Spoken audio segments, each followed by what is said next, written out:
অষ্টমীর রান্না।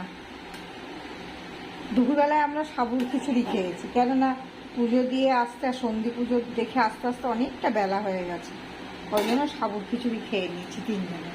আর এবেলায় তাই অল্প তেলের পরোটা আর এই যে পনির করব, পনিরটাকে আগে যেন গরম জলে একটু ডুবিয়ে রেখেছি। আর এদিকে এই ছোলার ডাল সেদ্ধ বসিয়ে দিয়েছি, কাজু বাদাম কিশমিশ দিয়ে। ছোলার ডাল, পনির আর পরোটা, আর আমার বর খাবে ডালিয়া। ব্যাস করে নিয়ে আবার আসছে।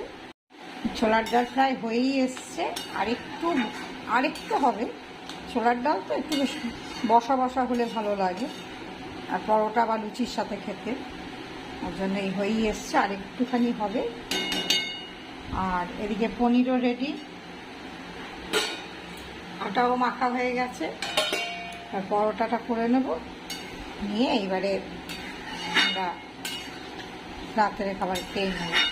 আর আমার স্বামীর জন্য একটু ডালিয়া করে দেবো। ব্যাস, তাহলে আজকে হয়ে গেল আমাদের অষ্টমীর রান্না। যদি ভালো লাগে সাবস্ক্রাইব করবেন, লাইক কমেন্ট করবেন। শুভ অষ্টমী, সবাই ভালো থাকবেন, সুস্থ থাকবেন।